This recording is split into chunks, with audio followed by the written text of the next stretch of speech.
자, 이제 우리 수업은 주로 이제 제가 이제 PPT 화면 공유하면서 보고 하실 거고요.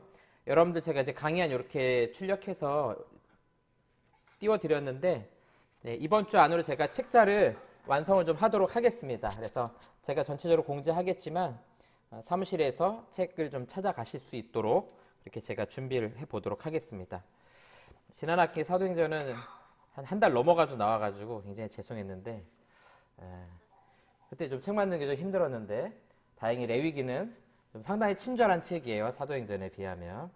아마 여러분 들으시면서 레위기 어렵고 좀 복잡하고 잘 이해가 안 가서 이제 많이 들으실 텐데, 올해 이제 지금하고 시간차가 많이 나서 그렇지 내용의 어떤 구조라든가 이런 것들은 상당히 단순합니다. 또 특히 제사법까지가 좀 어려워서 그렇지 그 뒤로 가면은 그렇게 어렵지 않아요. 그래서 여러분들이 직접 집에서 그런 과제로 성경을 읽으시면서 정리하실 수 있도록 그렇게 또 과제처럼 내드릴 거예요. 읽으시다 보면 어렵지 않다는 걸 좀 알 수 있으실 것 같아요. 특히 오늘 이제 서론 부분을 잘 들으시면 레위기 전체가 이렇게 어렵고 복잡한 책은 아니구나 이렇게 여러분 좀 생각 드실 겁니다. 그렇게 한 학기 동안 같이 잘 읽어갈 수 있도록 하고, 여러분들이 이제 다음 주에 오실 때 될 수 있으면 레위기 한번 읽고 오시고요. 또 배워 가시면서 또 계속 꾸준히 좀 읽으시면 좋을 것 같아요. 자, 서론이 길었으니까 이제 본격적으로 한번 시작을 해보도록 하겠습니다. 화면 잘 보이시나요? 자, 그리고 얼굴은 제 얼굴만 좀 나오도록 그렇게 하고요. 여러분들 화면 보시면서 강의안 같이 참조하시면서 보시면 되겠습니다. 자, 레위기, 창세기, 출애굽기, 레위기 세 번째 있는 성경이죠. 레위기 하면 주로 이제 떠오르는 것이 어떤 것인가? 사람이 많으니까 일일이 다 물어볼 수는 없고, 네, 주로 이제 인식 속에 창세기부터 힘차게 읽어가다가 레위기 정도 되면 포기한다, 뭐 이런 얘기들이 나오는데, 사실은 엄밀히 잘 생각해 보면 레위기쯤 가서 레위기가 힘들어서 포기하는 게 아니에요. 여러분 잘 돌이켜 보시면 출애굽기 중간 이후부터 복잡해지기 시작했기 때문에 레위기에서 사실은 좀 포기하게 되는 거예요. 왜냐하면 출애굽기 중간 이후부터 성막에 대한 그런 내용들이 나오거든요. 근데 성막은 지금 이 시대에 있는 것도 아니고 이제 내용만 보기 때문에 상당히 좀 복잡하게 느껴지거든요. 그래서 좀 이제 어렵게 느껴지는 겁니다. 그래서 이 레위기에는 사실 성막의 어떤 구조라든가 뭐 용도라든가 이런 이야기를 하지 않아요. 그냥 맞바로 어떤 제사법부터 들어가기 때문에 기본적으로 성막에 대한 이해가 조금 필요합니다. 그래서 제가 그 영상 링크 올려드린 게 그거 한번 보시면 조금 도움이 되시고요. 그 다음에 성막에 대해서 이해할 때 이제 좀 부탁드리는 게 뭐냐면, 과도하게 해석하는 경우가 있어요. 과도하게. 네. 자, 제 얼굴이 좀 보이시면 여기 한번 보시겠어요? 이게 이제 성막에 있는 덮개를 제가 이제 이렇게 열었거든요. 보시면 빨간 거 보이시죠? 예. 이런 거 보면 뭐 다 예수님의 피로 해석하고 막 그러는데 좀 과도한 해석이에요. 예. 뭐 빨간색 있다고 다 예수님의 피가 아니고 좀 과도한 해석들이 많아가지고 성막을 좀 어렵게 만드는데, 그런 해석들이 이제 과거에는 좀 어느 정도 신비하다 이렇게 받아들였는데 조금 우리 이성에 좀 받아들이기 어려운 것들, 이제 무엇이든 다 그렇게 이렇게 연결하고 저렇게 연결하고 뭐 이거는 저거고, 성막 체험장 가면 자색, 홍색, 뭐 가는 시 그러면 자색은 뭘 상징하고 홍색은 뭘 상징하고 뭐 파란색은 청색은 뭘 상징하고 이렇게 막 연결시키는데 좀 과한 해석이라고 좀 생각이 돼요. 그래서 조금 제사에 맞게끔 해석하면 좋겠다 이런 생각입니다. 자, 레위기 전체의 좀 주제 말씀을 보도록 하겠습니다. 레위기 11장 45절 말씀인데요. 우리 화면 보면서 같이 한번 읽어보겠습니다. 시작. 나는 너희의 하나님이 되려고 너희를 애굽 땅에서 인도하여 낸 여호와라. 내가 거룩하니 너희도. 네, 아멘. 자, 여러분 이 뒤에 그림 보시면 가운데 성막이 있죠? 예, 성막을 있고 중심으로 주변에 텐트들이 막 쳐져 있죠? 예, 이스라엘 백성들이 이제 광야길을 갈 때 진을 칠 때 이런 식으로 성막을 중심으로 그 주변에다가 이렇게 동서남북으로 진을 치고 캠핑, 일종의 캠핑이죠. 텐트를 치고 자고 또 일어나고 움직이고 이런 식으로 했습니다. 자, 우리 여러분 강의한 3쪽 보시겠습니다. 이제 제목 레위기, 영어로 레비티쿠스가 되는데요. 예, 그 밑에 나오는 요 꼬불꼬불한 글씨 보이시죠? 여기 이제 히브리어인데요. 오른쪽부터 읽으시면 됩니다. 오른쪽부터. 그래서 뭐 저도 어차피 히브리어 잘 못하기 때문에 그냥 읽으시면 돼요. 여기서부터 이렇게 거꾸로 가면서 읽으시는 거예요. 바이크라 그래가지고 그리고 그가 부르셨다. 레위기 1장 1절에 나오는 내용이에요. 이상하죠? 그리고 그가 부르셨다. 그리고 왜 나올까요? 출애굽기에 이어서 그리고 출애굽기가 마치고 그리고 그가 하나님이 모세를 부르시는 겁니다. 그러니까 시내 산에서 언약을 맺고 성막을 만드는 계명을 주셨죠. 이거 출애굽기에 나오는 거예요. 그래서 성막을 실제로 짓습니다. 만듭니다. 만들고 나서 이제 모세를 불러서 성막을 만들었으니까 이제 어떻게 제사를 지내야 되는지 알려주시는 겁니다. 그게 바로 이제 레위기의 내용입니다. 자, 저자는 모세고요. 저작 시기는 우리가 잘 아는 것처럼 시내산 광야에 있을 때 하나님께서 모세를 부르시고 언약을 맺죠. 그리고 성막을 만들게 하시고 그리고 나서 이제 모세를 불러서 말씀하신 내용입니다. 장소는 어디겠어요? 시내 광야, 하나님의 회막. 회막이라는 표현이 이제 자주 등장하게 될 텐데 이제 그 성막 전체 큰 성막 중에서도 성소와 지성소 부분을 이제 주로 회막이라고 부르게 됩니다. 이게 성경에서 아주 정확하게 그 부분이다 이런 식으로 잘 이야기를 안 해요. 정확하게. 그렇지만 하나님이 임재하신 장소인 걸로 봐서 회막 그랬을 때는 만남의 텐트라고 되어 있죠. 지성소 또 성소를 말하는 겁니다. 그래서 이스라엘 전체와 제사장들이 들어야 될 말씀이 바로 레위기 말씀입니다. 근데 신기하게 이 레위기서에서는 뭐 레위인들 이런 표현을 잘 안 써요. 그냥 제사장들하고 이스라엘 백성들 이렇게 쓰고 있거든요. 그래서 제가 강의한 그 위에는 썼지만 어떤 면에서는 레위인들하고 연관이 없어 보이기도 해요. 그렇지만 레위인들 가운데 제사장이 세워졌고 그들이 지켜야 될 규례라는 점에서 레위기라는 제목이 또 잘 어울리기도 합니다. 자, 주제는 내가 거룩하니 너희도 거룩하라 라는 말씀입니다. 자, 너무 빨리 갔는데 이제 우리가 많이 볼 표현이 이제 이 거룩이라는 표현인데 참 어려운 표현입니다. 정확하게 이게 뭐다 이렇게 말하기가 어려운 표현이에요. 거룩하다, 거룩하다, 거룩하다 그러면 왠지 좀 가요도 잘 안 부르고 주로 말씀 읽고 기도하는 사람 이런 느낌이죠. 주로 이제 꼭 그런가, 꼭 그렇지는 않을 수도 있다.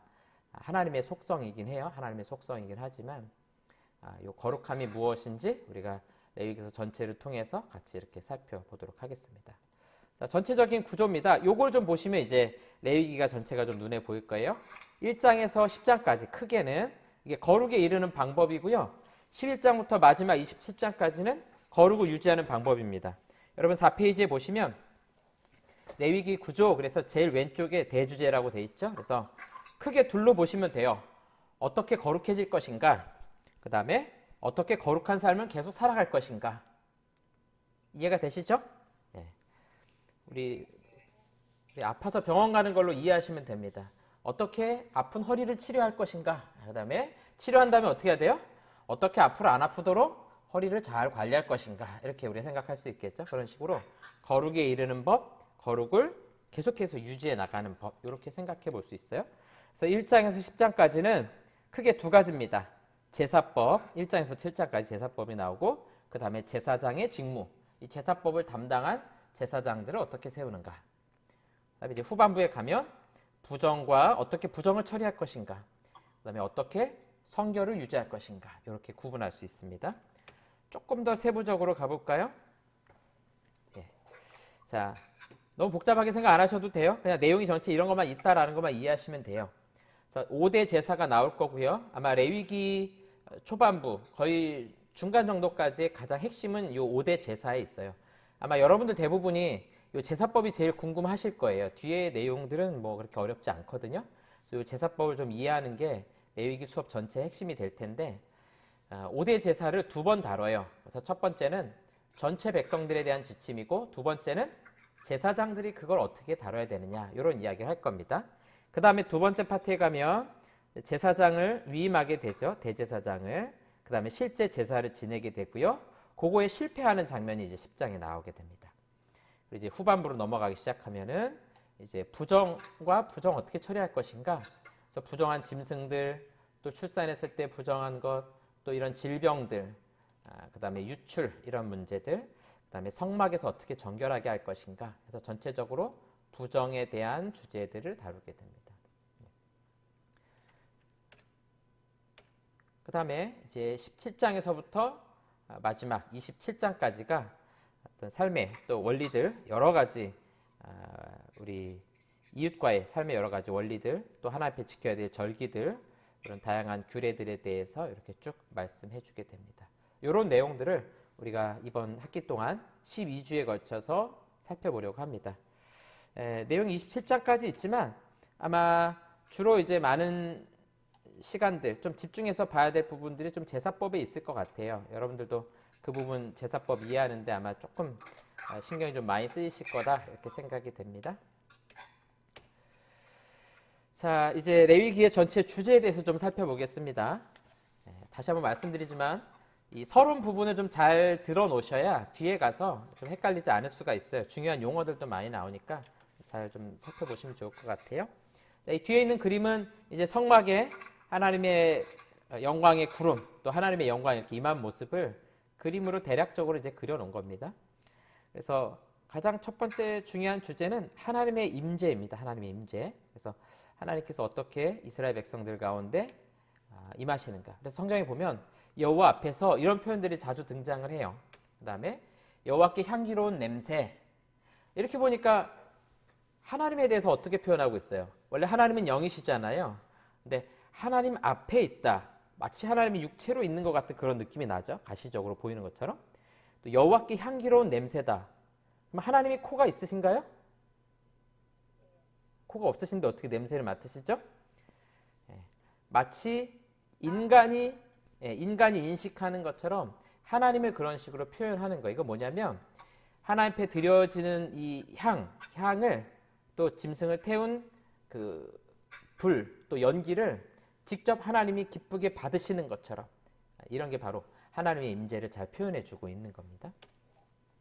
나는 여호와 너희의 하나님이니라. 이건 이제 삶에 있어서 어떤 거룩함, 정결한 삶, 그러한 삶을 살아가는 것이 마치 그 가운데 하나님이 계신 것처럼, 하나님이 임재하신 것처럼 살아가라라는 말씀이거든요. 그래서 레위기 주제 가운데 가장 중요한 첫 번째는 이런 하나님의 임재가 이스라엘 백성들 가운데 항상 같이 있었다. 항상 그걸 보고 있었다. 아까 우리 그 성막 전체 그림 봤을 때 어땠습니까? 성막을 중심으로 12지파가 진을 치고 있었어요. 성막을 바라보게 돼 있거든요. 또 행진할 때는 성막을 중심으로 행진하게 돼 있거든요. 그러니까 계속해서 뭘 보게 만드냐면 하나님이 우리 가운데 계시다. 하나님이 우리와 함께 하신다라는 하나님의 임재를 계속해서 강조하고 있는 겁니다.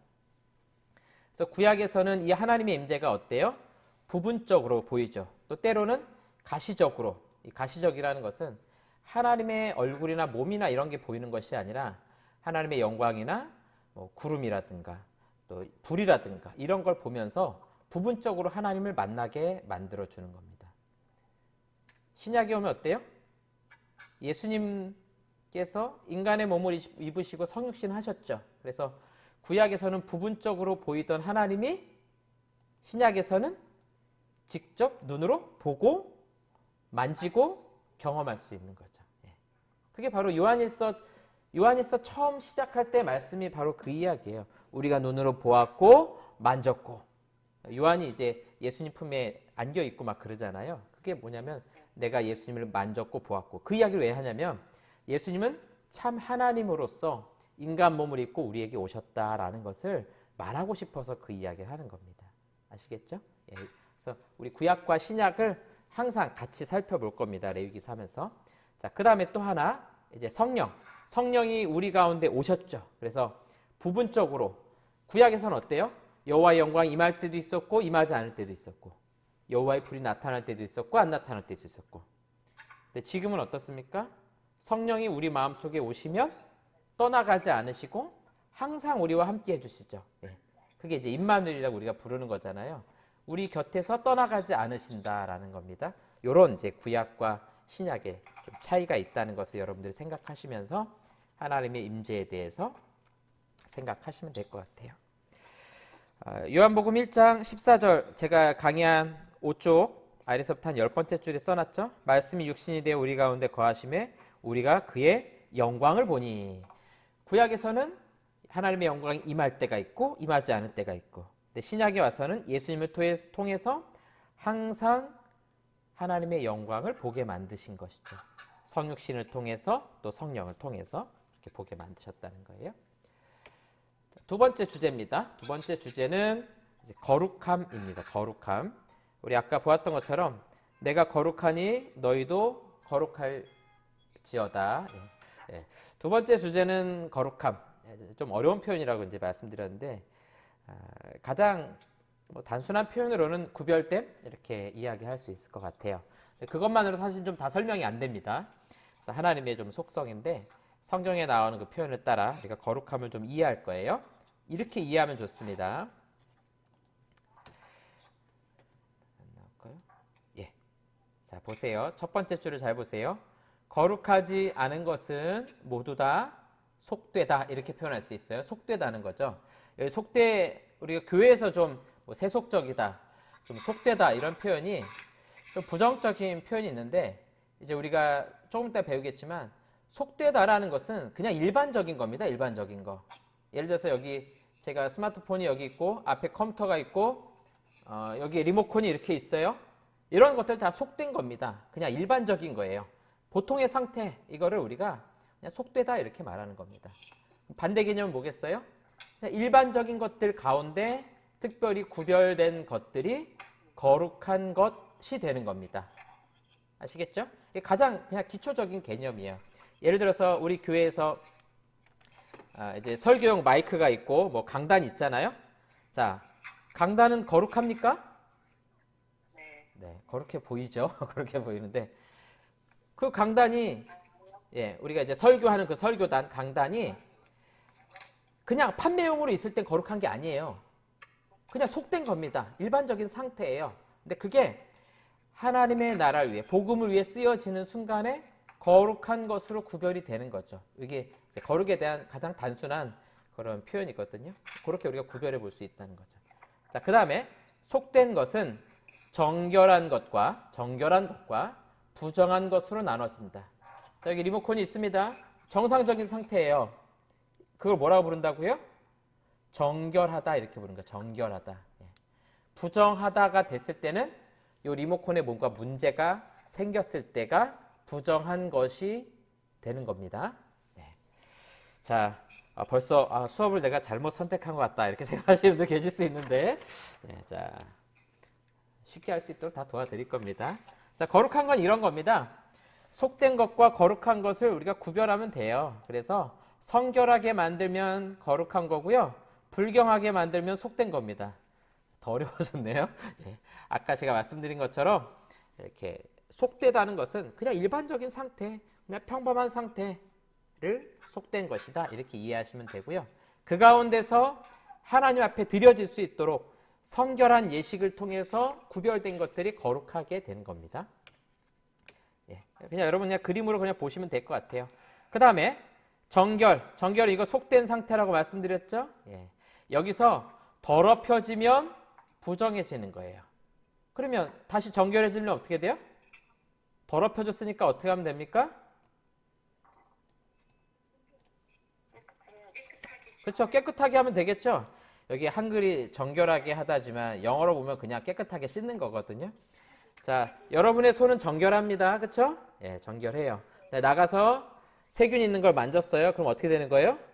부정한 상태가 되겠죠. 정결하게 하려면 어떻게 하면 돼요? 예, 씻으면 됩니다. 구분이 되시죠? 그래서 부정과 정결, 요거만 여러분이 잘 구별하시면 나머지는 그렇게 어렵지 않게 이해하실 수 있어요. 자, 그래서 이 두 가지를 종합해 보면 이렇게 되는 겁니다. 자, 여기서부터 시작하시면 돼요. 정결에서부터 시작하시면 돼요.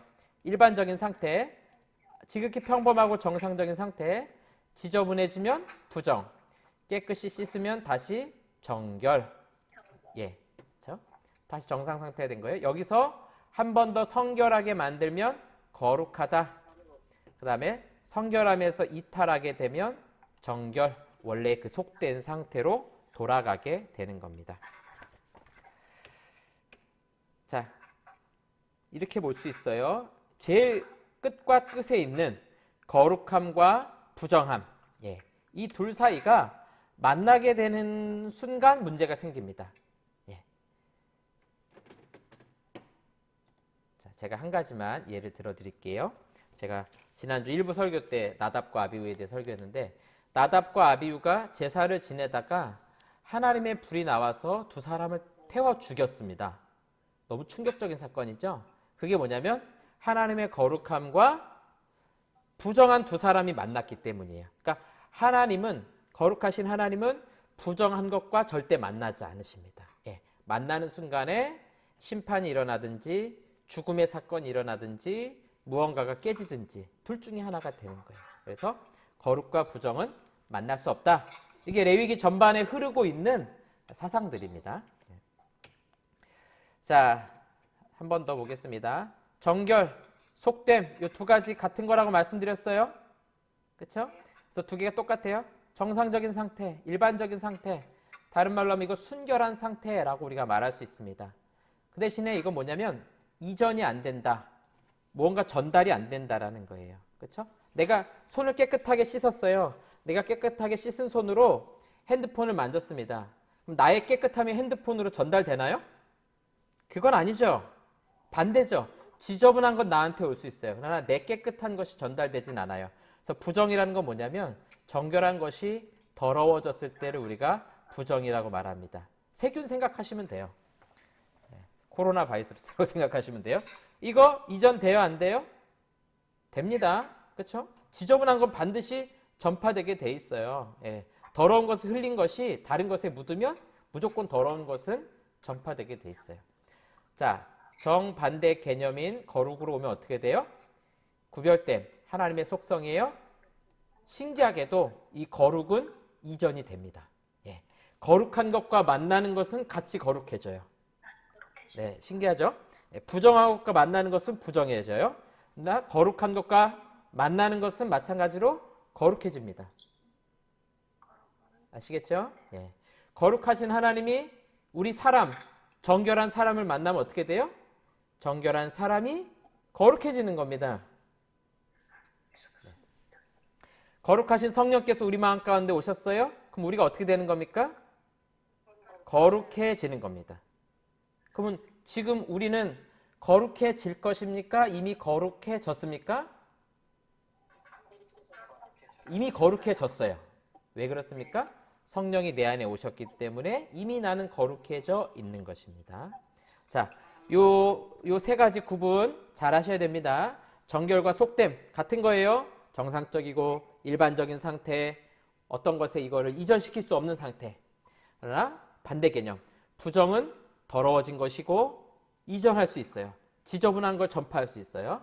정반대로 가서 거룩도 마찬가지입니다. 하나님의 속성인 이 거룩은 이전될 수 있어요. 거룩과 만나는 것은 같이 거룩해집니다. 대신에 이 거룩과 만나는 것은 부정은 만날 수 없다고 말씀드렸어요. 이거 잘 기억하세요. 거룩은 부정을 만날 수 없어요. 뭘 만날 수 있어요? 정결한 것만 만날 수 있습니다. 네, 자, 이 그림 다시 한번 보세요. 자, 첫 시간이라 이거를 잘 이해하고 오늘 꼭 가셔야 됩니다. 다시 한번 보죠. 거룩은 무엇과 만날 수 없다고요? 부정과 만날 수 없어요. 예. 아시겠죠? 정결은 거룩으로 갈 수도 있고 부정으로 갈 수도 있어요. 부정을 만나면 정결이 부정해지는 거고요. 정결이 거룩을 만나면 거룩해지는 겁니다. 자, 네, 자, 예, 부정한 소리를 제가 차단시켰습니다. 자, 죄송합니다. 부정 나쁜 건 아니에요. 나쁜 건 아니에요. 네, 오염된 상태다. 그렇죠? 지금 다른 소리가 안 들리고 제 소리만 들어가야 되는 게 정결인 거예요. 근데 다른 소리가 들어가면 막 안 들리잖아요. 그게 이제 부정의 상태가 되는 겁니다. 여러분이 쓰는 핸드폰이 잘 되고 있어요. 그럼 어떤 상태예요? 정결한 상태예요. 고장이 나서 통화가 안 되고 소리가 안 납니다. 그럼 어떤 상태예요? 부정한 상태가 됐죠? 예. 그럼 어떻게 해야 됩니까? 어떻게 고칩니까? 예, 수리센터 가야 되죠? 예, 그게 바로 뭐가 되는 거예요? 정결하게 만드는 겁니다. 그래서 정상 상태가 되게 만드는 거예요. 그런데 하나님께서 여러분의 그 핸드폰을 사용하셔서 신방을 하게 만들고 다른 사람을 위해서 기도하게 만들어요. 그럼 뭐가 되는 거예요? 거룩함에 이르게 되는 겁니다. 그러다가 힘들어가지고 신방 전화도 안 하고 이상하게 트로트만 듣고 그럼 어떻게 되는 거야? 다시 정결한 상태로 이제 가게 되는 거죠. 예. 자, 레위기의 거룩함에 대한 신학을 제가 아주 쉽게 여러분들에게 설명드렸어요. 잘 기억하시고 거룩과 만날 수 없는 거 뭐 있다고요? 부정 만날 수 없다. 자, 이걸 이해하셔야 여러분들이 이제 12장 이후로부터 나오는 내용들을 여러분들이 이해하시기가 편해요. 예. 그러니까 단순히 뒤에 가서 이제 부정에 대한 얘기 나왔을 때 그러니까 하나님 이런 사람들 싫어하시는 건가? 이런 사람들 미워하고 악이라고 말씀하시는 건가? 그게 아니라는 거예요. 거룩함과 부정이 만날 수 없기 때문에 정결하게 만들고 거기서 다시 한번 성결하게 하셔서 거룩함에 이르도록 만드는 과정이다라는 겁니다. 자, 부정은 자연적 원인이나 인간의 행위, 죄에서 나오게 됩니다. 그러니까 부정한 상태라는 것은 죄로 인해 그럴 수 있어요. 또 하나, 원치 않는 이런 질병이라든가 접촉이라든가 이런 것들로부터 발생할 수도 있다라는 거예요. 그 다음에 거룩함은 단순한 의식이나 도덕적 행위로 얻어지는 것이 아닙니다. 두 가지가 합쳐져야 돼요.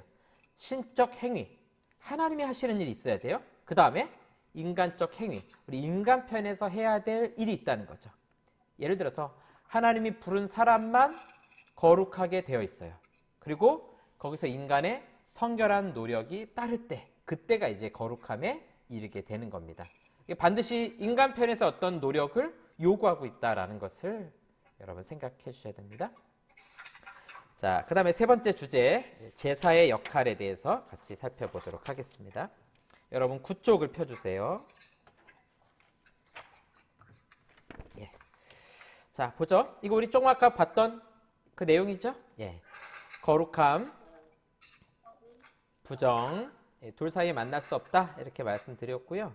이제 여기서 하나님께서 이 부정의 문제를 해결하는 방법이 있습니다. 부정에서 정결로 넘어가는 것, 그 다음에 정결에서 거룩으로 넘어가는 것. 그 해결하는 방법이 뭐냐면은 바로 제사라는 겁니다. 자, 그래서 레위기 처음에 나오는 게 뭐라 그랬어요? 제사법. 제사법을 주신 이유가 그럼 뭐라는 거예요?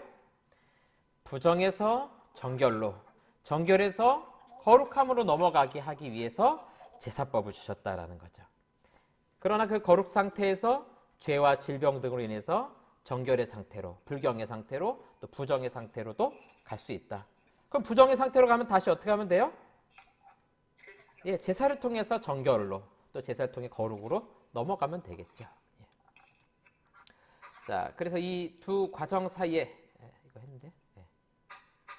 자, 보시면 제사를 하는 데 있어서 세 당사자가 나오게 됩니다. 바로 죄 혹은 부정한 상태에 있는 우리 인간이 있죠. 그 다음에 하나님의 거룩함으로 나아가야 돼요. 근데 아까 말씀드렸죠? 부정에서 거룩으로 바로 못 간다고요. 이건 하나님이 허락하지 않으시는 거라고요. 자, 그래서 어떻게 해야 됩니까? 바로 제사장을 통해서 제사라는 걸 거쳐서 다시 거룩으로 이렇게 넘어가게 되는 겁니다. 그래서 반드시 이 제사장이라는 중보자가 필요해요.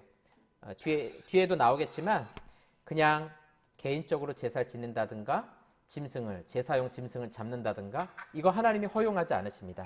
반드시 누가 필요하다고요? 예, 중보자. 그래서 구약의 중보자는 누굽니까? 제사장이 해당되는 겁니다. 그리고 하나님은 이렇게 거룩해진 인간에게 율법을 요구하시죠. 그래서 이 율법을 통해 거룩한 삶을 살아가라고 요구하십니다. 그래서 요 앞부분 요 요구에 해당되는 게 바로 1장에서부터 10장. 그다음에 이 율법의 요구, 거룩한 삶의 요구가 바로 11장에서부터 마지막 27장까지의 내용입니다. 구분이 되시죠? 네. 자.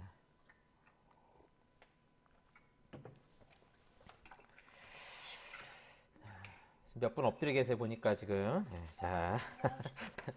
자, 신약으로 넘어오면 이제 제사가 이제 예배로, 사실은 이제 제가 강의 안에 구약의 제사도 예배자라는 표현을 쓰거든요.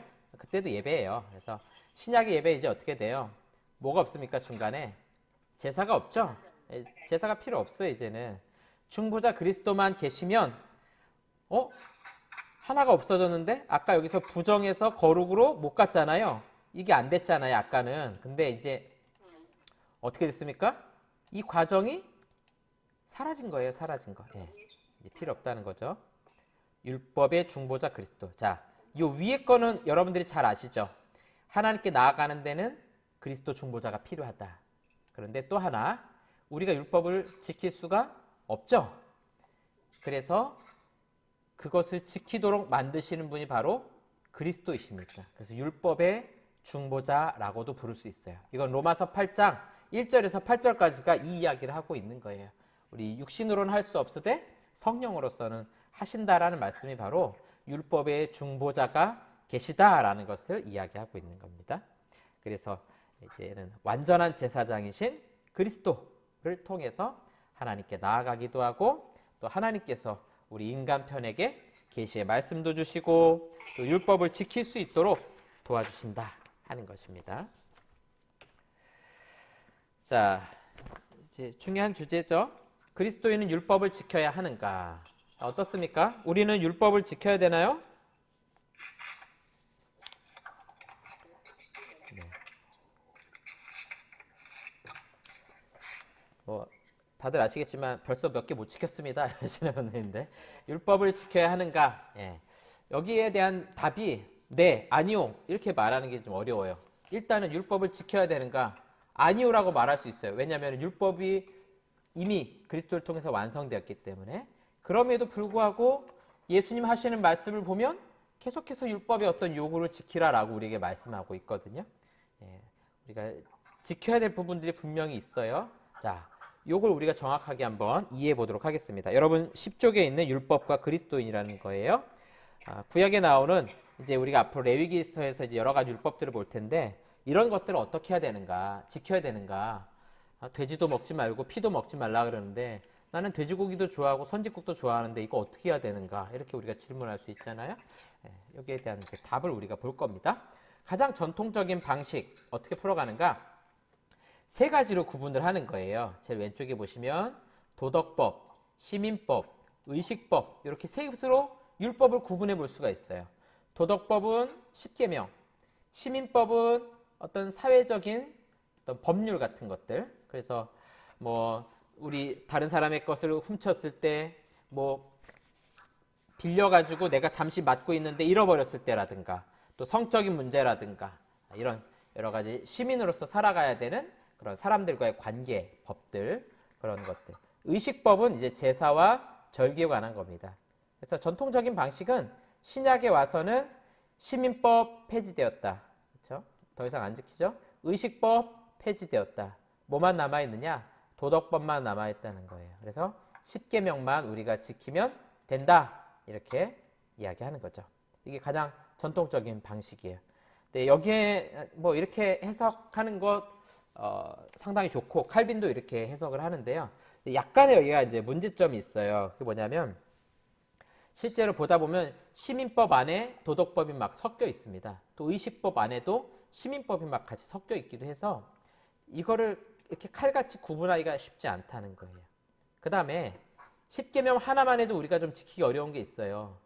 뭐 우리가 그거 다 지키기도 불가능하거니와, 뭐 안식일 같은 경우는 이미 주일날로 바뀌었잖아요. 그래서 이런 것들이 우리가 지키기 좀 어려운, 또 이해하기 어려운 부분도 있다. 하지만 제일 단순하게 구분할 수 있는 방식이기도 해요. 자, 이제 최근에는 이게 용어가 이게 좀 마음에 안 들어요. 근데 딱히 좋은 용어를 발견을 못 해가지고 제가 이렇게 썼는데요. 무슨 이야기를 하는 거냐면, 이 율법의 정신, 근본 정신을 살리자는 거예요. 자, 볼까요? 구약에 보면 이제 다양한 형식들의 율법이 있습니다. 우리가 잘 아는 것처럼 뭐 질병에 관한 법이라든가 또 다른 사람들과의 관계라든가 제사와 절기 이런 형식들 속에 뭘 담아 놓으셨냐면은 가장 본질적인 하나님의 사랑과 은혜를 담아 놓으셨다는 거죠. 그래서 신약에 와서는 이 형식이라는 것은 아주 작아져요. 대신에 정말 중요한 이 본질이라는 것이 정말 커집니다. 사랑과 은혜라는 이 사랑의 법이 본질이 드러나기 시작하는 거예요. 그러니까 이 형식을 전혀 안 지키는 건 아니에요. 필요한 것은 지키지만 가장 근본이 되는 그 원리들을 이해하며 지키는 겁니다. 이 그림이 조금 어려울 수도 있는데요. 이렇게 생각하시면 제일 좋아요. 구약에서 말씀하고 있는 여러 의식들, 절기라든가 제사라든가 시민법이라든가 이런 것들의 가장 근본 정신을 내가 지키면 된다는 겁니다. 이게 굉장히 강력해요. 굉장히 중요한 힘과 원리를 가지고 있습니다. 자, 예를 들어서 이렇게 해볼 수 있겠죠. 도둑질하지 말라 이렇게 말씀하고 있어요. 그럼 어떻게 하면 돼요? 다른 사람의 것을 훔치지 않으면 되죠. 그렇죠? 그럼 율법을 다 지킨 건가요? 그 계명은 지킨 건데 하나님께서 도둑질하지 말라라고 말씀하셨을 때는 단순히 남의 것을 훔쳐가는 것만 이야기하는 것이 아니라는 거예요. 하나님 사랑과 이웃 사랑의 원리를 따라가면 어떻게 해야 돼요? 훔치지 않는 데서 그치는 것이 아니라 없는 사람에게 주는 데까지 가야겠죠. 그렇죠? 그래서 십계명의 원리를 소극적으로 이거 안 하고 저거 안 하고 그게 아니고 하지 말라라는 말 속에 담긴 긍정적인 의미, 적극적인 의미를 살려내라는 거죠. 그렇죠? 우리가 아이들한테 이렇게 말할 수 있잖아요. 너 이번에 시험 잘 봐라. 맨날 너 오락만 하고 오락 좀 그만해. 자, 그 말 속에 뭐가 담겨 있어요? 오락 안 해, 애가. 가만히 앉아 있어요. 나 오락 안 했잖아요. 엄마 하라는 대로 다 했어요. 그게 아니죠.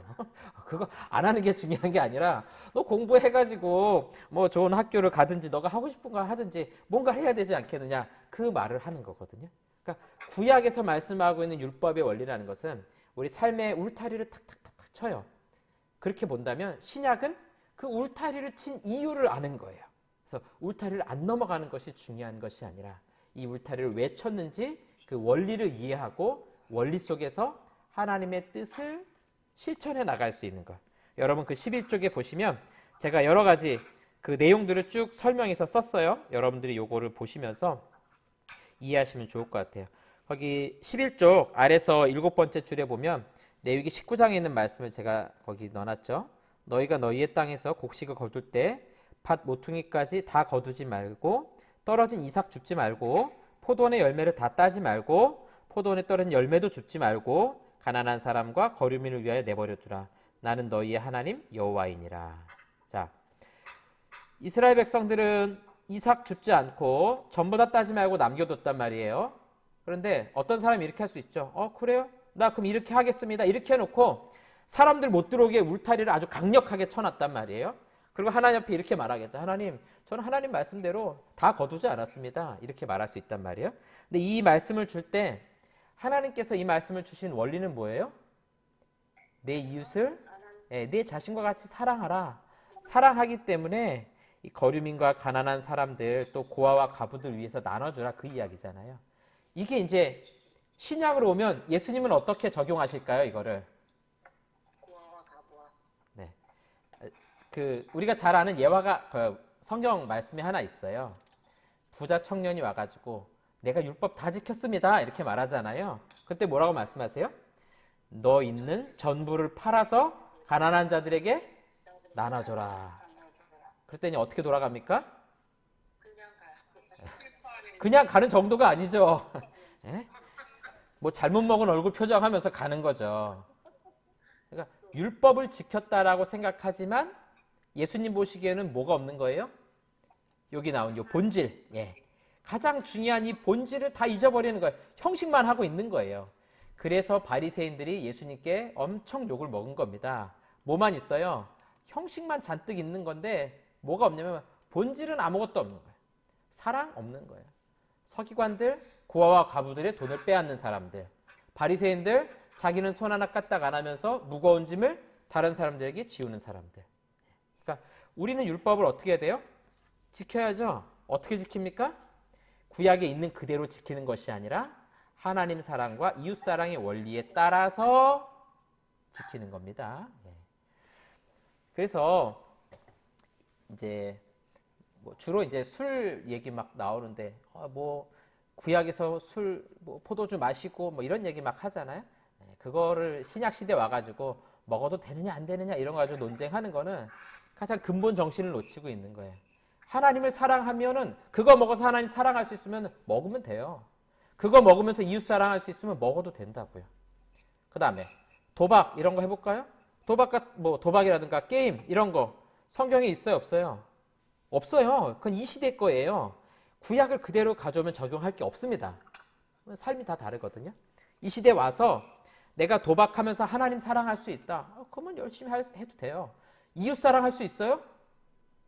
도박하면서 이웃 사랑할 수 있는 방법이 하나 있죠. 열심히 다 잃어주면 돼요. 내 전 재산을 잃어주면서 어려운 사람들 불러서 도박해서 나눠준다. 홍길동인가요, 그러면? 그래서 제가 학교 다닐 때 우리 교수님이 한번 그런 질문을 한 적이 있어요. 고스톱을 치는데 성경적으로 고스톱을 칠 수 있을 것인가? 이런 질문을 이제 딱 하셨어요. 아무도 대답을 안 하더라고요. 여러분 한번 고민해 보세요. 고스톱 치면서 내가 성경적으로 할 수 있을까? 없진 않아요. 있긴 있어요. 뭔지는 각자 한번 잘 찾아보세요. 자, 제가 말씀한 구절을 좀 가져왔습니다.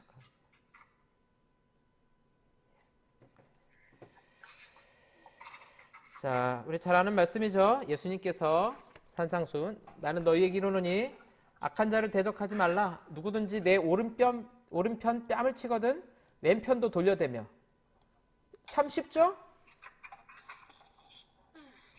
누가 한숨을 이렇게 크게 쉬세요? 네. 얼마나 쉬워요. 오른쪽 때리면 왼쪽 갖다 대면 되잖아. 돈이 들어요. 뭐 집을 팔아야 돼. 얼마나 쉽습니까? 그다음에 이제 돈 조금 드는 거 이제 나와요. 너를 고발하여. 고발을 했어요. 그래서 속옷을 가지고자 하는 자에게. 우리 치면 소송을 걸어가지고 너의 재산 1,000만 원을 뺏어가려고 하는 자에게 어떻게 하라고요? 겉옷까지도 가지게 하면 이건 1,000만 원을 해서 안 됩니다. 2,000만 원을 제가 배상해 줘야 될 것 같습니다. 이렇게 하면 된다는 거예요. 할만하죠? 자, 그 다음에 더 이제 쉬운 거 나와요. 너로 억지로 오리를 가게 하거든 그 사람과 심리를 동행하고. 뭐 어렵습니까? 오리 가자는 사람한테 심리 가주면 되죠. 그 다음에 구하는 자에게 와서 뭐 달라고 하는 사람 있잖아요. 꾸고자 하는 자에게 거절하지 말라. 우리 교회도 가끔 이런 분들 오시잖아요. 제가 차비가 없어가지고 인천까지 갈 차비 3만 원만 주십시오. 택시 타고 가나 인천까지 가는데 3만 원 달라는 사람들 어떻게 하면 돼요? 왜 대답을 안 하세요? 어떻게 하면 돼요? 10만 원 주면 되죠. 10만 원. 누가 그래 10만 원 하셨어요? 10만 원. 근데 보세요, 여러분. 그런 사람 왔을 때 다 뭐라고 대답해요? 우리는 그런 거 안 합니다. 그거 안 주는 거 굉장히 지혜롭다라고 생각을 하는데 그 성경대로 우리 안 하고 있는 거예요, 그거. 네. 그럴 때는 직접 택시를 잡아가지고 택시를 태워주고 결제시켜주고 가게 하시면 돼요. 자, 내 이웃을 사랑하고 내 원수를 미워하라 하였다는 것을 너희가 들었으나 나는 너희에게 이르노니 너희 원수를 사랑하며. 자, 여러분 원수 한 명씩 생각해 보세요. 막 이가 갈리는 사람 있죠. 저 인간만 좀 없으면 내가 행복하게 살아갈 것 같은데 또 봐야 되고 하는. 자, 그 사람 어떻게 하라고요? 사랑하며 너희를 박해하는 자를 위하여 기도하라. 자, 구약의 율법이 쉬워요? 예수님 말씀이 쉬워요? 차라리 그냥 구약을 지키고 말겠습니다. 이렇게 이야기하죠. 자, 구약의 율법을 주신 이유는 이런 하나님 사랑과 이웃 사랑의 원리, 율법의 가장 핵심, 완성이 되는 이 사랑의 정신을 가지고 살아가라고 구체적으로 주신 겁니다. 이 시대에는 이 시대에 맞는 적용을 하면서 살아가시면 돼요. 오늘 예수님 말씀 잘 생각하시면서 내일 여러분들한테 뭐 달라고 한 사람한테 거절하지 마시고 그냥 주세요. 아멘 하셔야 된다. 아멘을 안 하시고 말이죠. 이렇게. 자, 우리 레위기의 개론은 좀 살펴봤고요. 이제 좀 성막을 좀 볼 거예요. 왜냐하면 이제 다음 주부터 제사법을 할 텐데 제사에 대한 기본을 우리가 조금 이해하지 않으면은 성막을 좀 이해하지 않으면 제사법이 굉장히 헷갈릴 수 있거든요. 그래서 좀 보겠습니다. 자, 말씀드린 것처럼 이스라엘 12지파가 이제 성막을 중심으로 동, 서, 남, 북 이렇게 해요. 이렇게 입구 쪽이 동쪽이죠. 그래서 이렇게 진영을 짜서 머물게 됩니다. 이걸 진을 친다 이렇게 표현합니다. 그래서 우리 민수기 읽을 때 어디에 진을 치고 어디에 진을 치고 그랬잖아요. 그게 이렇게 성막을 세우고 성막이 세워지면 각 지파별로 나눠가지고 텐트를 치고 거기 머무는 겁니다. 그게 진을 친다라는 거예요. 이렇게 배치가 됩니다. 성막을 중심으로 해서 동쪽, 오른쪽에 유다, 이사갈, 스불론 세 지파가 자리 잡고요. 여기 보시면 볼록 그림이 약간 튀어나온 거 있죠? 요게 이제 요 세 지파 중에서 으뜸 대장이 되는 지파예요. 유다 지파가 여긴 대장이에요. 자, 남쪽에는요, 갓, 시므온, 르우벤 지파가 배치를 하는데 르우벤 지파가 대장이고요. 그 다음에 서쪽으로 가면 에브라임 지파가 대장으로 세 지파. 북쪽으로 가면요, 단 지파를 중심으로 세 지파. 그다음에 성막이 있으면 성막을 중심으로 레위 지파. 레위 지파에 있는 자손들이 각각 동서남북으로 이렇게 자리를 차지하게 됩니다. 보이시죠? 그래서 요 레위 지파마다 담당이 있어요. 이건 이제 다 성경에 있는 것들이니까요. 각 지파마다 뭐 말뚝을 담당하는 지파가 있고 성소, 지성소, 기물 담당하는 지파가 있고 각각 이렇게 분배되어 있습니다. 이렇게 있고요. 이제 이 상태에서 이제 전진을 할 거 아니에요? 이제 앞으로 출발을 해야 되잖아요. 그럼 이 동쪽에 있는 지파가 앞장을 서게 돼 있어요. 자, 군대로 말하면 줄줄이 우로 가 이렇게 하게 되는 거예요. 그래서 여기가 이렇게 따라가고 그 다음에 남쪽에서 따라가고 그 다음에 이쪽 서쪽에서 따라가고 그 다음에 마지막 북쪽에 있는 지파들이 그 다음 따라가고 1, 2, 3, 4 순서대로 쭉 성막을 중심으로 따라가게 돼 있습니다. 민수기에 다 있는 내용들입니다. 자, 그 다음에 이제 성막 안에를 좀 보도록 하겠습니다. 성막 이렇게 여러분 그림에서 보는 것처럼 여러분 지도에도 넣어드렸는데요. 네, 참 시대가 좋아졌습니다. 이렇게 그림으로 좀 멋있게 보이나? 여기 기둥을 좀 높게 만들었는데 여기 이제 성막 요 밖에 이제 세마포 천으로 만들어서 성막 울타리를 만들고 이제 요 앞에가 이제 성막 뜰에 해당이 되겠죠? 잘 보이시나 모르겠네. 네. 보시면 요 앞에 제사 짐승을 태워드리는 여기 번제단 안 보이시나? 잠깐만요. 자, 여기 이제 번제단에 해당이 되고요. 그다음에 쪽 안으로 들어가면 여기 이제 물두멍, 그래서 물을 담아가지고 제사장이 손과 발을 깨끗하게 씻는 곳이 물두멍에 해당이 됩니다. 그다음에 이제 높이 우뚝 솟은 여기가 이제 우리가 보통 회막이라고 부르는 장소죠. 그래서 회막이 만남의 천막 뭐 그런 거죠. 텐트 오브 미팅 해가지고 하나님 만나는 장소인데 보시면 이제 그 출애굽기 여러분 아마 영상에서 보셨을 텐데 이제 4개 가죽으로 돼 있죠. 해달 가죽, 수달 가죽 해가지고 이제 세마포도 있고 마지막에 앙장이라든가요. 요 제일 속에 있는 요 천에 보시면 요 가운데 있는 요 하얀 그림이 이제 그룹 천사들의 모양으로 이제 수놓아서 만든 겁니다. 네, 이게 좀 기물이 허접해서 다 지금 막 쓰러져 있고 난리도 아니네요. 네, 자 아주 불경하네요. 네, 자, 다시 한번 제가 세워보겠습니다. 보시면 여기 이제 요 첫 번째 칸이 성소, 그다음에 두 번째 칸이 이제 지성소 이렇게 되죠. 그래서 이 성소로 들어가는 보면 이 널판 기둥이 앞에는 5개고 지성소로 넘어갈 때 이렇게 4개로 돼 있어요. 그래서 이 안에 들어가 보면 이제 제일 왼쪽에 보시면 등대, 이제 불을 켜는 거죠. 이렇게 아몬드 나무 모양이라든가요. 이렇게 불을 켜게 돼 있고요. 그 다음에 이 오른쪽에 있는 게 이게 이제 떡상입니다. 떡상. 그래서 진설병, 항상 이 떡을 12개를 12지파를 상징하는 12개를 올려놓고요. 그 다음에 이 안에 있는 게 이제 향단 해가지고 향을 피우는 곳이죠. 향을 피우는 거. 그 다음에 이제 지성소 안을 들어갈 때는 한 번 더 휘장이 있죠. 그래서 여기도 마찬가지로 그룹 모양의 휘장이 있고요. 제일 안에 있는 자 불경하게 제가 이 법궤를 껴냈습니다. 자 보시면 이게 항상 이 영상이라든가 기물마다 조금씩 다른데 지성소의 이 법궤 모양이 조금씩 다른데요. 이 보시면 이건 둘로 구분되어 있어요. 저 혼자 떠들고 있는 거 아니죠 지금? 네, 자 보시면 밑에가 이제 우리가 언약궤, 법궤라고 부르는 거고요. 잠깐만요, 볼펜으로 좀. 자, 요 밑에 있는 요 상자 있죠? 예, 우리로 치면 무슨 뒤주 같이 생긴 거죠. 그래서 요 법궤, 언약궤가 있고요. 양쪽에 이렇게 채가 있어서 어깨에 멜 수 있도록 돼 있습니다. 근데 이게 사실은 2개로 나눠져 있어요. 이렇게 언약궤가 이거 만드신 분이 이걸 잘못 넣어놨네요. 이 떡이 어디 갔나 했더니 떡이 지성소 안에 불경하게 지금 들어가 있어요. 이거. 자, 죄송합니다. 이렇게 언약궤가 이렇게 있고, 요 위에 거 따로 보이시죠? 예. 요거가 이제 속죄소, 요 표현을 여러분들이 잘 기억하셔야 돼요. 나중에 나오거든요. 속죄소 혹은 시은좌 이렇게 부르게 돼 있습니다. 그래서 요 안에 법궤 안에다가 이제 십계명 돌판을 넣어놓게 되죠. 만나하고 아론의 쌍난 지팡이도 있는데 그건 이제 시간이 지나면서 사실은 다 사라지게 돼요. 사그라지게 되거든요. 그래서 법궤만 나중에 남게 됩니다. 그래서 그 위에다가 이렇게 시은좌, 속죄소를 이렇게 올려놓게 되는 겁니다.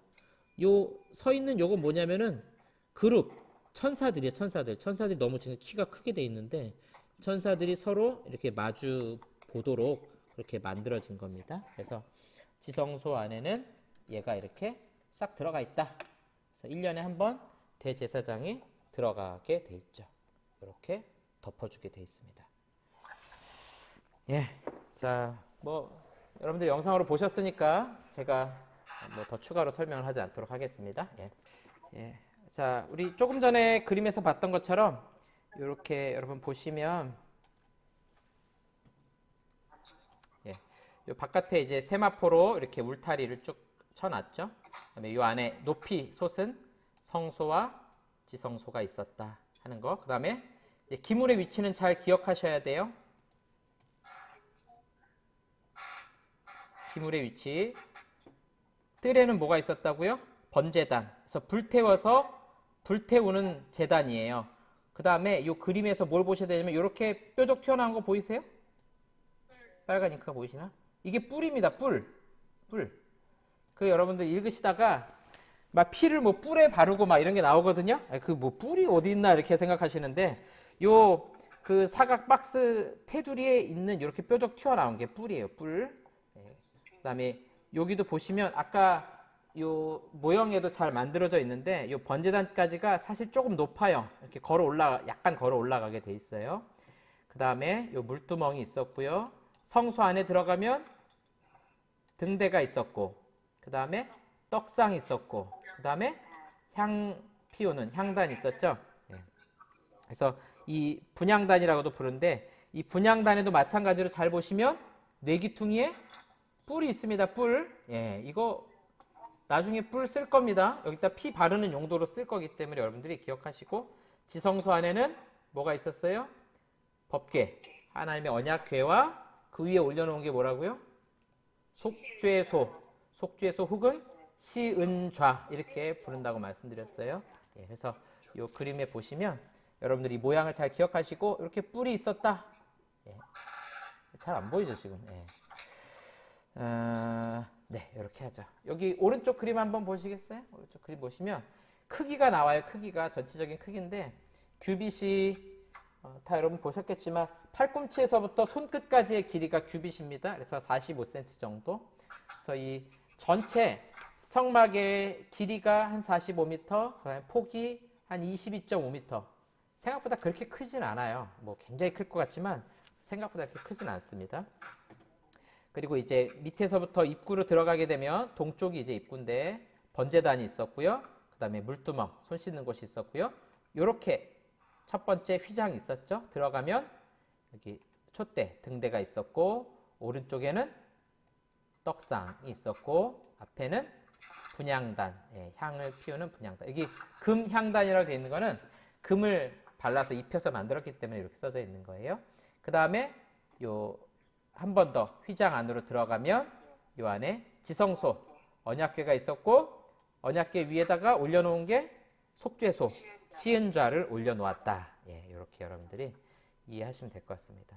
그래서 이제 나중에 책이 나와도 여러분들이 이 그림을 잘 가지고 보셨다가 레위기서를 읽을 때 어떤 제사는 뭐 피를 뿌리기도 하고 바르기도 하고 뭐 휘장에 뿌리기도 하고 또 뿔에다가 바르기도 하고 막 정신없이 읽다 보면은 도대체 무슨 소리 하는지 하나도 모르겠고 막 넘어가거든요. 그래서 조금 관심 있게 꼼꼼히 읽으시면서 제사장이 지금 여기로 와서 어디에 피를 발랐구나, 어디로 들어가서 이런 걸 했구나, 또 짐승을 어디에다 놓고 태웠구나, 이런 것들을 여러분들이 좀 잘 확인해 보시면 아마 조금 더 재미있으실 거라고 생각이 됩니다.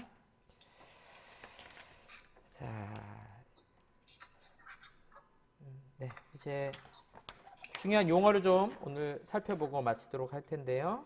제사의 종류, 제사의 방식이 있고 종류가 있어요. 마지막 여러분 16페이지를 좀 보시고요.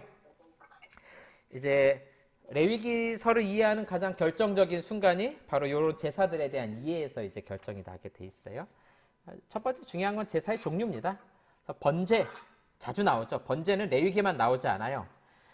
모세가 아니라 노아가 배에서 나왔을 때도 하나님 앞에 번제를 드렸어요. 그렇죠? 그다음에 아브라함도 이삭을 바칠 때 번제로 드리려고 했거든요. 그래서 번제는 뭐냐면 다 태워드리는 제사가 번제입니다. 하나도 남기지 않아요. 가죽만 빼놓고 다 태웁니다. 그게 번제예요. 전부 다 태워드리는. 그래서 이제 수직적으로 하나님 앞에 드리는 헌신의 제사다, 이렇게 정리할 수 있고요. 두 번째는 소제입니다. 소제. 이거는 이제 곡식을 바치는 제사예요. 가인과 아벨이 제사를 지낼 때 가인은 짐승을 태워드렸죠. 번제이고 아벨은 거꾸로 말했나요? 네, 죄송합니다. 가인은 곡식을 드렸죠. 소제이고 아벨은 양을 드렸죠. 그래서 이거는 번제입니다. 둘 사이 어떤 우열이 있는 그런 제사는 아니에요. 번제하고 소제가 종종 같이 나오기도 하고 또 번제를 드리기 어려울 때는 또 소제를 드리기도 하고 그러거든요. 그다음에 화목제라는 것은 감사와 찬양이 있는 제사, 또 수평적 나눔이 있는 제사, 이렇게 말하는데요. 이 화목제는 좀 재밌어요. 화목제는 기름만 태우거든요. 그럼 짐승에서 기름이 얼마 안 되잖아요. 뭐 아무리 많아도 전체에 비하면 얼마 안 되거든요.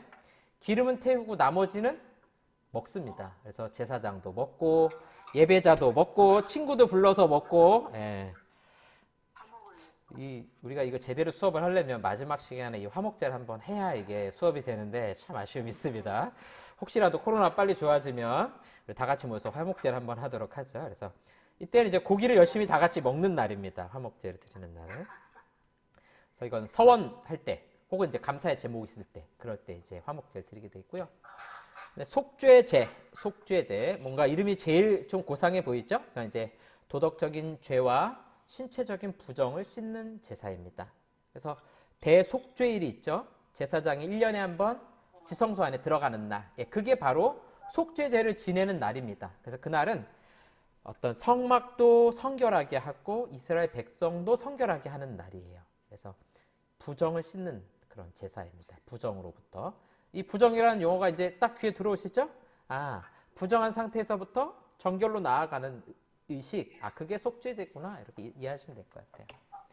그 다음에 속건제, 제일 안 들어본 이름이죠. 이거는 이제 조금 용어상의 논란이 있어요. 배상제로 이해하자 이런 사람도 있는데 이건 재산상의 피해를 배상하는 제사입니다.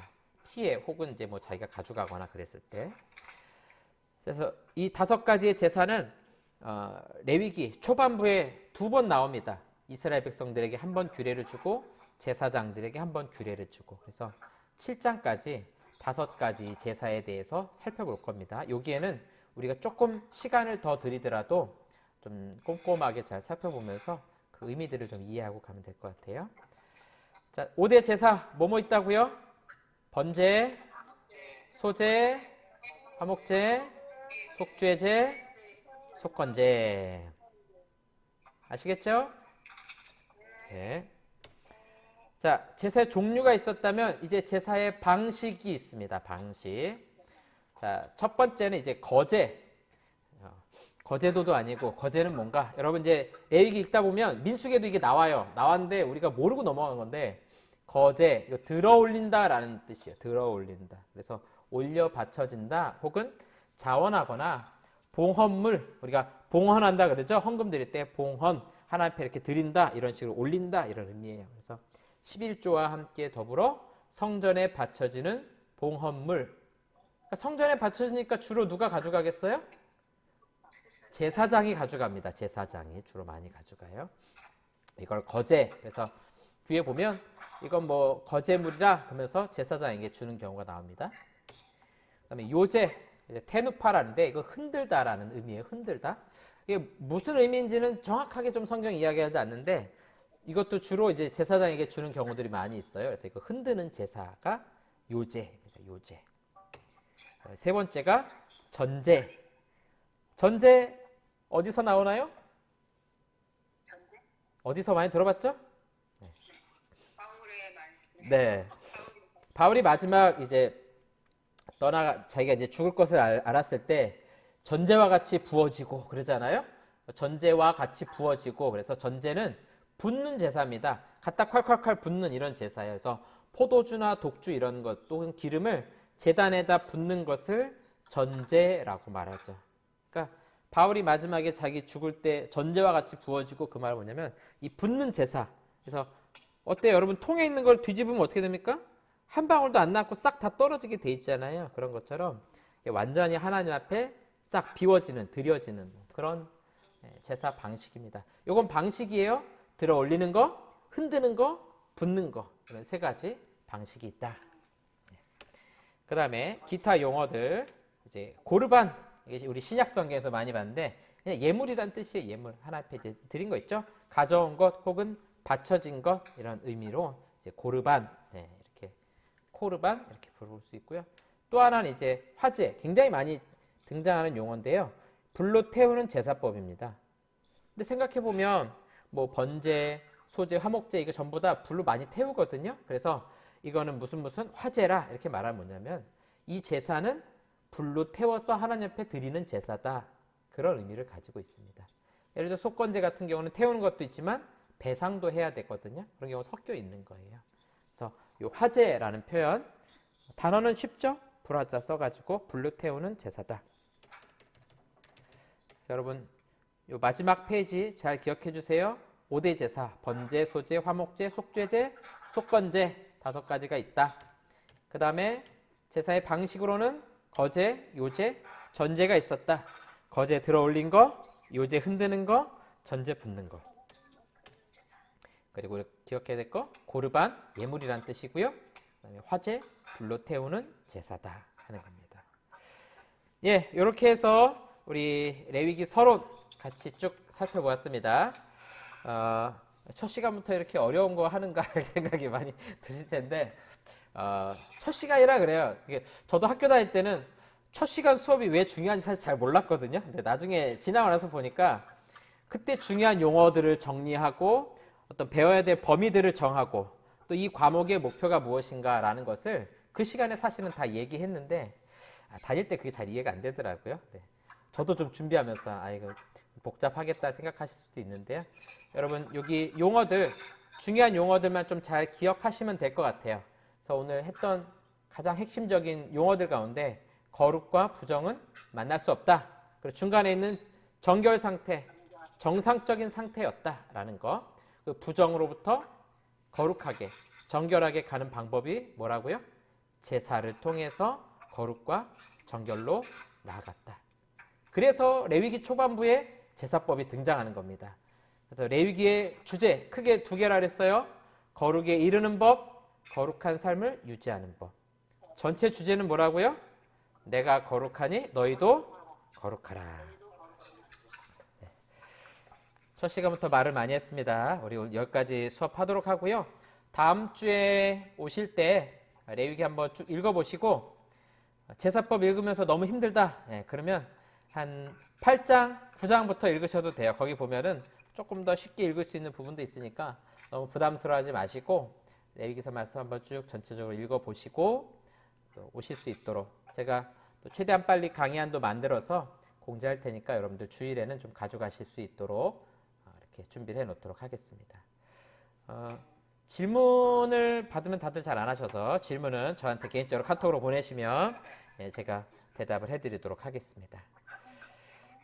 지난 학기에는 제가 사도행전 할 때 너무 길게 했는데 이번 학기에는 무리하지 않도록 제가 될 수 있으면 1시간 정도 해가지고 이렇게 끝낼 수 있도록 하도록 하겠습니다.